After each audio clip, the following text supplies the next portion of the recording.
Donc le mardi, c'est design aujourd'hui, et c'est un design d'architecte.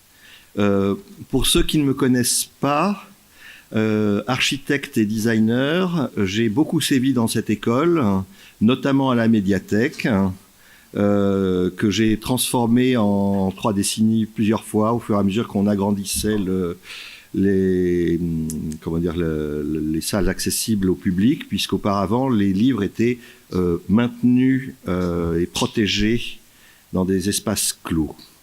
Et ça a été une belle occasion pour moi, grâce à un directeur de l'époque, Vincent Ozano, qui a choisi de me faire confiance pour concevoir l'ensemble de ce mobilier.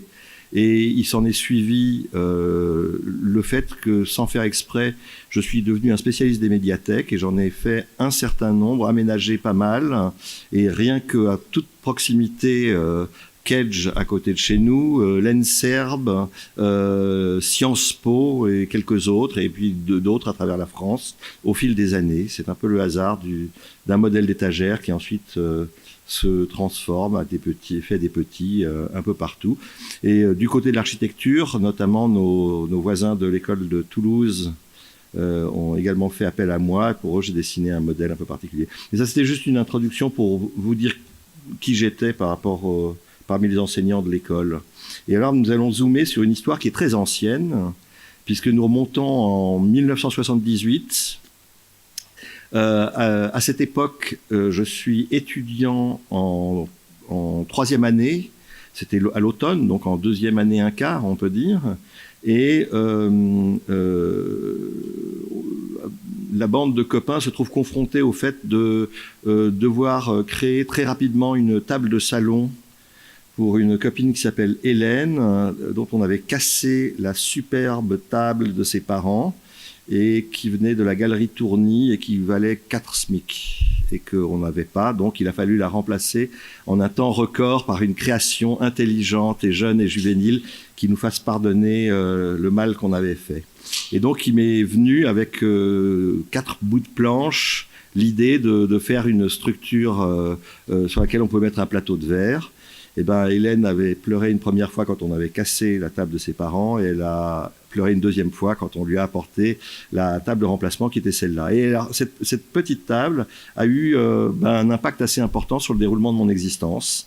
Et je vais vous en montrer quelques détails, mais j'ai commencé par cette vieille carte postale pour dire que ce que vous faites à l'école, c'est sérieux, c'est vachement important. Faut pas le traiter par-dessus la jambe. Et alors, faites pas comme moi. Documentez, ayez un Dropbox, gardez vos images. Parce que moi, il me reste plus rien de ce truc d'origine. J'ai eu beaucoup de chance de retrouver une vieille photo dans une boîte à chaussures et pouvoir la scanner pour vous montrer ça, parce qu'elle s'est perdue dans le temps. Ensuite, bien des développements et du temps passent. Elle a connu 5 vies économiques au travers de ces transformations. J'ai zoomé sur une. C'est une entreprise qui n'existe plus aujourd'hui, qui s'appelait AG Products, dirigée en bas à gauche par Albert Galéa, qui était un grand humaniste et un type tout à fait sensationnel, au-delà du fait d'être éditeur industriel. Quelqu'un qui, si je monte en haut à droite, a su s'adapter aux transformations des techniques, chose que j'ai vécue au terme de ma courte vie libérale. Au début, on sciait comme dans un atelier de menuiserie traditionnel. L'image que j'ai mise à droite, c'était les premières fraiseuses, bien avant les découpes laser. Et puis, ne pas oublier, et c'est presque la plus grande photo, que la dynamique de ce qu'on conçoit, c'est jamais tout seul, et que j'ai fait un zoom sur les stagiaires si importants dans l'activité de nos entreprises. Et on voit une flopée de petites maquettes et de choses comme ça. Toute cette dynamique-là fonctionne ensemble. C'est un écosystème où il y a l'usine, ses outils, le patron, les hommes, ceux qui accompagnent, et on fait les choses ensemble. Et pour que les choses réussissent, il faut arriver justement à jouer sur tous les tableaux de ce système qui est le système de l'entreprise. Et donc, je n'ai pas fait les choses tout seul. Je insistais là-dessus, c'est-à-dire que raconter que c'est juste l'œuvre d'un solitaire, ça s'appelle un mensonge, quoi. C'est toujours quelque chose de collectif, de global, et le partage des choses est essentiel. Ensuite, effectivement, il y a des dynamiques importantes et rébarbatives qui sont du côté du juridique et administratif. Bah oui, il faut protéger ce qu'on fait, et puis faut négocier la façon dont on va faire les choses. Alors ça, c'est marrant, je suis retombé à droite de l'écran, vous avez un fax. C'est comme ça qu'on a traité avec Albert Galéa. J'ai quitté un de ses concurrents pour venir chez lui parce que j'ai découvert un homme plus qu'une entreprise. Et le deal, ça a été ça. Ça a été un fax pour dire c'est OK, j'accepte vos conditions. Et à partir de là, la petite table d'Hélène a connu un certain nombre d'avatars au fur et à mesure que les marques Altuglass puis Plexiglas avec lesquelles on a travaillé, et je me demande s'il n'y a pas eu d'Acryl ou de quelques autres, inventaient des coloris nouveaux et des possibilités nouvelles, ce qui permettait avec un même modèle de continuer à inonder le marché, enfin inonder, pas un mot un peu comment dire, surdimensionné. Et de fil en aiguille, le système constructif était amené pour renouveler, parce que la couleur c'était bien joli, mais il fallait venir faire d'autres choses. Donc, moult formes ont été explorées. Alors, l'image précédente montrait que c'était une même année où j'ai tout simplement décliné, en prenant appui sur la méthode de Breuer qui avait dessiné tous les sièges en tube possibles de la Terre et dont il avait déposé tous les modèles, comme ça il était sûr que personne d'autre ne pouvait faire des chaises en tube après lui. Et donc j'ai fait un petit peu la même chose. Un certain nombre ont existé, un certain nombre pas. Donc celle d'en haut à gauche qui serait relativement facile à réaliser, que je regrette un peu, n'est restée qu'à l'état d'image. Les trois autres, ce sont des illustrations de catalogue.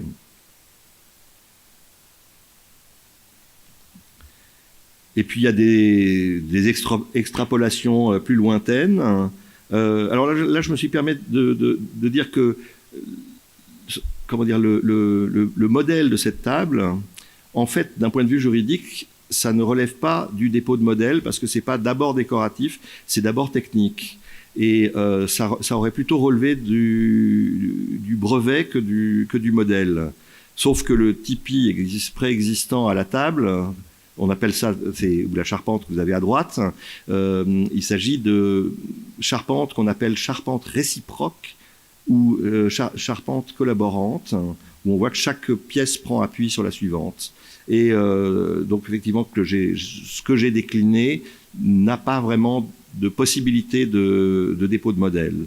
Et de toute façon, il y a un risque de retomber sur quelque chose qui existe. Bon, il se trouve que toutes ces structures-là, je les ai dessinées il y a une vingtaine d'années, et elles ont, pour certaines, été réalisées plus récemment. Les deux maquettes du bas ont été faites à l'atelier de l'école, ici, pour l'inauguration de la première machine laser. C'était quoi, il y a 4 ans, un truc comme ça, ou 4-5 ans. Et la table de droite, j'ai eu la surprise, 1 an ou 2 après, de la découvrir sur Internet, mais tout simplement parce que la même idée, plusieurs personnes peuvent l'avoir au même moment. Et ça, c'est une dynamique qui est assez courante. Le premier industriel, donc c'est pas Albert Galéa, donc je ne vais pas développer chacun, m'avait demandé à partir de cette table de décliner des tas de gammes, mais à l'époque, on n'avait pas encore les fraiseuses numériques et surtout pas le laser, dont on n'imaginait même pas qu'il existerait un jour. Donc la seule coupe qui ne coûtait pas cher, c'est la coupe droite. Et donc vous voyez que sur cette page entière, il y a une seule table au milieu à gauche qui a des éléments courbes. Tout le reste est droit parce que ça coûte moins cher, on le fait à la radiale, et parce que la polisseuse ne sait polir que des choses droites. Les courbes, il faut encore à l'époque les polir avec un chalumeau. Donc tout ceci est assez complexe. Donc ça a limité quand même le potentiel de création. Et le potentiel de création était aussi un peu bridé parce que les gens de marketing, dès qu'on faisait quelque chose d'original, disaient ça va pas marcher. Et ça, c'est quand même un des travers de l'industrie française du meuble, alors qu'en Italie, on dit on va le faire marcher, ce qui n'est pas du tout le même point de vue. Donc j'ai un peu regretté ça. Et quand on reste sur des formes très très simples, ce que je faisais à l'époque, ben, on finit par réinventer des choses qui existent déjà. Et j'avais pris le parti, ayant dessiné la gamme qui est à droite, de contacter le designer qui avait fait la table en bas à gauche, qui s'appelle Sylvain Joly. Et lui, il a un peu pété un câble en me disant que je l'avais plagié. Et je lui ai dit, je ne peux pas vous avoir plagié, cher collègue. J'ai jamais vu votre table, je ne sais pas où elle est vendue, je ne sais pas de quoi il s'agit. C'est le hasard, hein, de U en croix, on peut tomber dessus. Et on n'a pas jamais édité ce truc-là pour éviter un conflit idiot entre professionnels. Et ça, c'est un truc récurrent dans le design. Si vous allez vers l'essentiel, ben, c'est un peu... vous risquez de réinventer quelque chose qui existe déjà. Mais dans ce cas, une chose qui a quand même prévalu, c'est que parfois un fax, un scan, un coup de téléphone valent mieux que d'enrichir les avocats. Suite des opérations, toujours relativement facile à se faire parce que les coupes sont droites. C'est une gamme de tables. Alors, là, j'en ai mis deux. Vous voyez qu'il y a la table basse et puis il y a ce qu'on appelle le coin canapé qui est un peu plus haut pour mettre la jolie lampe et le cendrier. Et oui, les photographes ont des manies de poser des choses sur les tables. Parfois, je prends le temps sur Photoshop de l'enlever, mais là, c'était un peu compliqué. Et cette table, on a dû la retirer du catalogue parce que plus il y a de mécanique, plus il y a d'assemblage, plus il y a de fragilité et plus ça casse et plus il y a des retours usines. Et ça, c'est une chose à savoir et c'est valable aussi en archi, en design. On voit notamment l'atelier Atlab que dès que je vois les étudiants, des équipes qui veulent faire des choses avec plein d'articulations dans tous les sens, ça me fait froid dans le dos parce que ça me rappelle de mauvais souvenirs. Enfin, on n'a pas vraiment eu de problème ou de litige. Le fabricant a simplement décidé, lorsque la 4e a cassé dans un temps record, de dire qu'on pouvait plus on ne peut pas la vendre à la grande échelle. Oui, j'ai fait le choix de vous raconter aussi ce qui ne marchait pas, parce que dans la vraie vie, on ne réussit pas tous les projets qu'on mène. Une autre image globale pour vous parler de ce que je ne montrerai pas, puisque je zoome sur la question de la table basse. La plupart du temps, il y a la gamme complète, hein, et ici, elle est assez complète, puisque on a table basse, coin canapé en haut à droite, la console en bas à gauche, 2 tables à manger rondes et ovales, et en plus la gamme de chaises qui vont avec. Et c'est très couramment, c'est à ce niveau-là que ça se passe. Mais revenons à nos moutons, et c'est ce qui est l'affiche. Et je l'ai appelé Rietveld, je n'ai pas menti comment dire, sur mes sources, et c'est important d'en avoir, de les citer, de les reconnaître, c'est certainement pas un problème. Enfin, en tout cas, pour moi, ça a été d'une grande facilité. La petite histoire, c'est que c'est une table qui a été conçue en exactement un quart d'heure pour faire le malin devant des stagiaires, puisqu'il y en a un qui voulait faire une architecture comme table basse, et il avait fait des petites maisons de oui-oui avec le toit en pente et la cheminée dessus. Et je me dis, bon, peut-être qu'au point de vue si on parle d'architecture pour une structure de table basse, peut-être qu'avec un minimum de référence, on peut envisager de trouver autre chose. Et c'est tout simplement une trame cubique 3D à 7 cases en plan et je crois 4 en hauteur, ou 5 en hauteur, et quelques plans agencés dans cette trame, et un jeu soit de couleur ou polychrome. Et cette table qui est probablement la plus rapide de ma carrière, c'est après Mikado, après la toute première, c'est mon 2e best-seller. Comme quoi, parfois on se fatigue l'esprit énormément et ça ne sert pas à grand-chose. Et parfois quelque chose qui se passe très très vite peut avoir le grand succès. C'est aussi une fois l'occasion de vous rappeler que ce que vous faites en ce moment est important, quoi.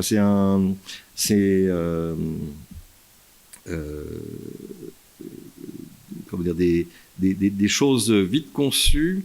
Eh bien, sont parfois tout à fait uniques. Et alors je vais continuer avec un petit peu d'humour, cherchant une illustration. Oui, j'ai malheureusement eu un vol d'ordinateur portable et un crash d'ordinateur fixe, qui fait que j'ai absolument tout perdu. Il a fallu notamment que je retrouve des illustrations pour pas mal de ces meubles sur le net. Heureusement qu'il a de la mémoire. Et cherchant cette table-là, je l'ai retrouvée sur eBay la semaine dernière. Et donc vous l'avez pour 400 balles d'occasion.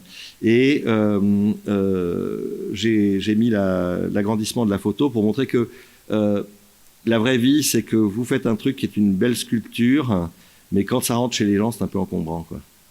Vous pouvez potentiellement leur polluer un peu la vie. Hein. Je veux dire, par rapport à la table lac de chez Ikea, que vous avez peut-être tous dans votre logement, même si c'est une modeste table basse, ça manque quand même pas de mégalomanie. J'ai trouvé, ça m'a fait un petit peu philosopher sur ce que je produisais. Là, on n'arrête pas d'apprendre. Alors, bien sûr, j'aurais préféré que ce soit une page du catalogue du MoMA, mais ils m'ont pas encore identifié, mais ça ne saurait tarder, je vous rassure. Alors, à partir de là, on a décliné plein de recherches possibles. Alors, ici, en diagonale, en bas à gauche et en haut à droite, ça existe pour de vrai. Et les deux autres sont des images. Celle qui est en haut à gauche, quand on a essayé de la faire, heureusement qu'il n'y avait pas d'enfants à proximité. Puis on a dit qu'on n'avait pas envie de finir en prison. Donc, on l'a démontée. Ça ne tenait pas très bien debout. Donc, ça arrive, mode expérimental. Plus on a déjà édité les tables les plus simples, plus il faut se creuser le citron pour trouver des nouvelles formes. Alors, je montre ça avec la joie au cœur dans cette école qui est parfois très orthodoxe.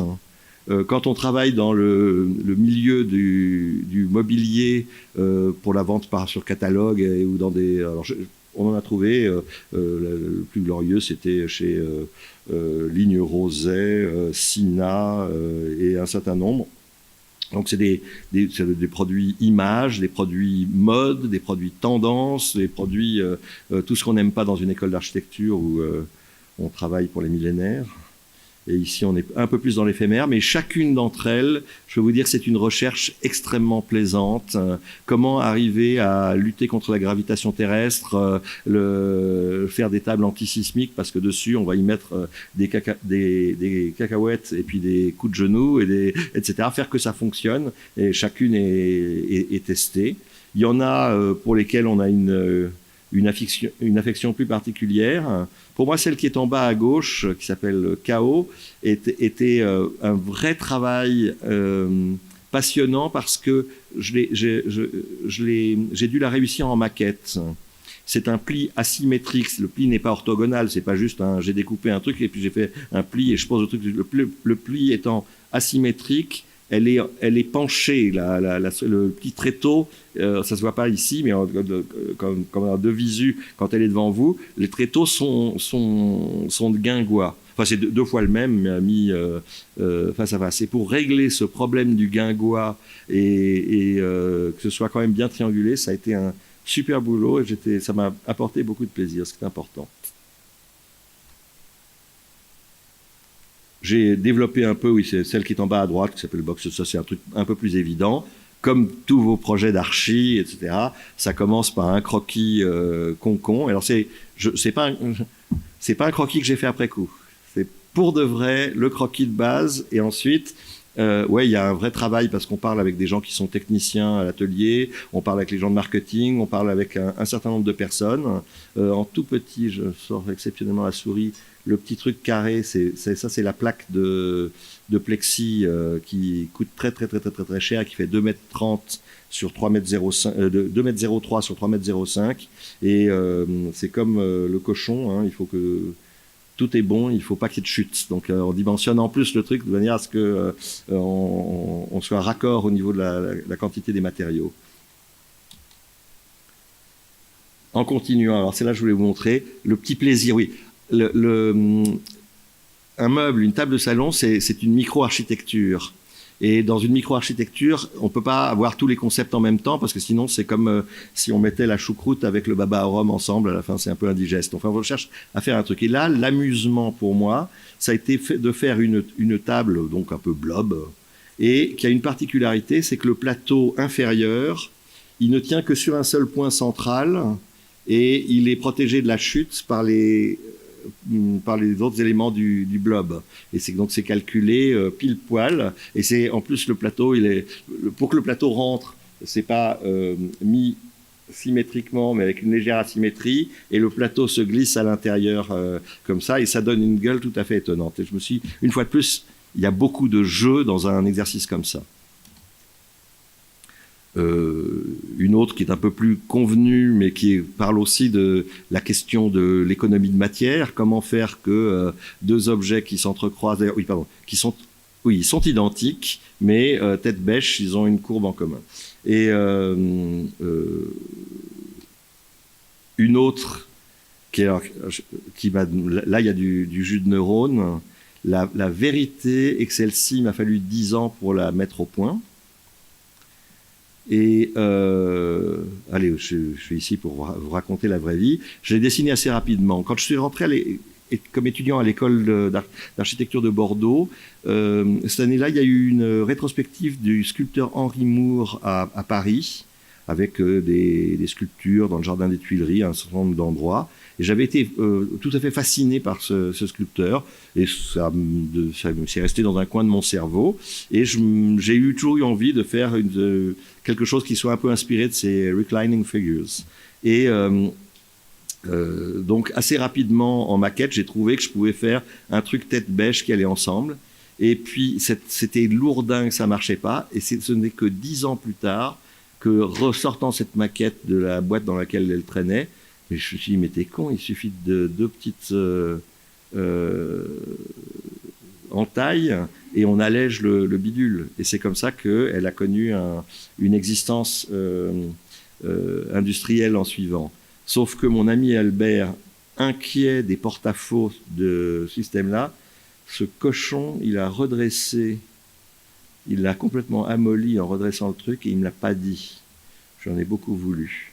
Et tout ça, c'est l'histoire des hommes. Alors, je pense, d'ailleurs, ça peut être l'occasion de parler du problème de la relation narcissique à ce qu'on produit. Il se trouve que mon ami Albert, il avait comme défaut que, pour être aussi un petit peu le papa des projets, il modifiait un détail dans chaque. C'était comme ça. Et c'était à prendre ou à laisser. Et alors, j'ai pris et je n'ai pas regretté. C'était marrant. Mais là, j'aurais préféré, parce que c'est quand même un peu pathos ce qu'il m'a fait. Enfin, peu importe. Autre chose relativement convenue qui ont fonctionné, une petite astuce pour emboîter deux choses. On voit ici, c'est Léa, stagiaire, qui a fait ces planches. C'est des stagiaires qui étaient en BTS première année de design produit, et je leur faisais faire chaque année, donc c'était mai-juin, même si j'avais 3 stagiaires, chacun faisait le catalogue, mais à sa façon, en choisissant sa typo, son fond, son machin, et refaisait bien sûr toutes les images, ce qui fait que les images, ça c'est Léa et ça c'est Margot. Donc je n'ai pas le même aspect. Mais j'aime bien rappeler que je ne suis pas seul au monde pour faire ces trucs-là. Les idées d'un an sur l'autre se reprennent, etc. Et quelque chose qu'on a fait une année se transforme en autre chose l'année d'après, et aurait pu se transformer en encore autre chose. Donc bien sûr, on ne peut pas faire une espèce de ruban de Möbius, mais en mettant une césure maligne, d'ailleurs peut-être plutôt dans le plateau d'en bas, on aurait pu le faire, mais ça demandait un moule extrêmement compliqué et beaucoup de sous. Et Albert a dit non, je ne le ferai pas. Et des choses plus récentes, les maquettes des années précédentes, alors effectivement, ayant éculé 150 modèles de choses simples, je suis bien sûr obligé d'aller vers des trucs qui sont un petit peu plus complexes, parfois avec un plaisir vicieux géométrique. Là, vous voyez un modèle de table. Si je regarde la table d'au-dessus, il y a un modèle géométrique assez classique sur des arcs de cercle tangents. Et en fait, ce sont des éléments emboîtés. Et j'ai, je pense, la version au carré. Hein, on voit à droite, vue de dessus, c'est une composition parfaitement orthogonale. Et la table elle-même, elle devient C'est 2 fois le même objet plié, symétrique, qu'on met tête-bêche et qui permet de construire la table. Et là, Albert n'a simplement pas compris comment ça pouvait tenir debout. Il m'a dit non, ça on ne sait pas faire. Et de même que celle-ci que j'ai posée là devant. Et alors, les toutes dernières ayant été faites, découpées à l'atelier de l'école et qui malheureusement ne rencontreront pas leur clientèle. Chose un peu triste. Une autre que j'ai affectionnée, tout à fait récente. Tout à coup, il n'y a plus d'emboîtement. Ce sont 2 calligraphies qui se mettent tête bêche. Une plaque de verre se glisse au milieu, elle verrouille l'ensemble. Ça marche, mais il faut du plexi de 30 mm d'épaisseur qui coûte vraiment un bras, et économiquement, ça ne peut pas être réalisé, et je le regrette très fortement. Au chapitre des choses qui n'ont pas été réalisées, je termine sur un projet qui avait été retenu pour le Design Lab il y a quelques années à Maison et Objets, mais on n'a jamais pu parce qu'il y avait un investissement terrible à faire en machine, parce qu'il fallait vraiment étuver la pièce de plastique pour lui tourner les oreilles pour transformer en table. Il y avait vraiment des problèmes de réglage, et plus les tables sont sophistiquées, moins on sait les vendre en France, parce que on sait fabriquer des chaussons nationaux, mais l'industrie française ne sait pas vendre. Et par rapport à nos voisins italiens, il y a un grand mystère, c'est qu'on n'a jamais été capable de copier leurs recettes pour arriver à vendre dans le monde entier des projets. Et ça appauvrit la capacité d'innovation qu'on a. Je regrette vraiment celle-ci très forte, pas avoir pu l'avoir réalisée. Il y a eu une ébauche de proto, mais comme on n'avait pas mis les moyens, que c'était fait juste avec 3 serre-joints, c'était pas du tout probant. Il aurait fallu faire beaucoup mieux. Et je m'étais amusé pourtant, justement dans la catégorie faire en sorte d'avoir 0 chute. Là, on est presque dans un dessin à la Escher, hein, une espèce de pavement continu à partir de ce qui fait le modèle de la table.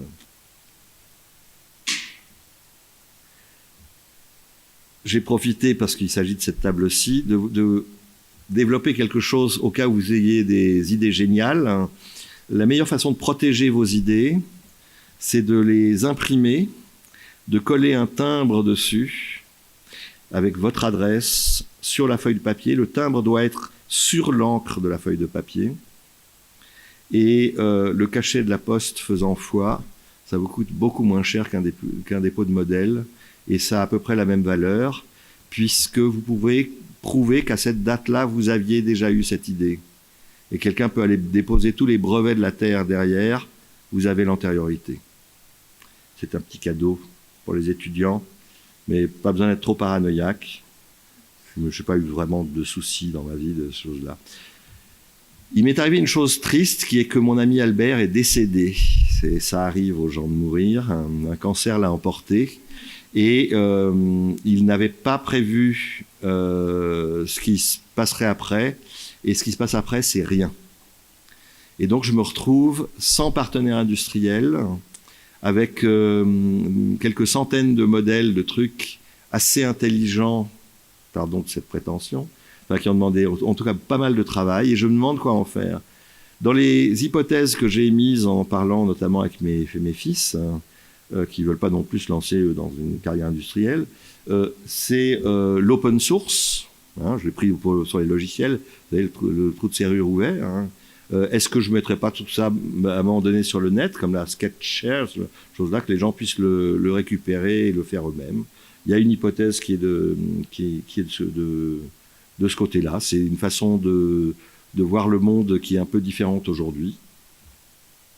Et puis il y a une autre chose à laquelle j'ai réfléchi. Là, j'étais pendant 2 jours à un séminaire académique à l'école d'architecture et de paysage de Lille, avec des chercheurs en architecture belges, québécois, africains, français, d'un petit peu toutes les écoles.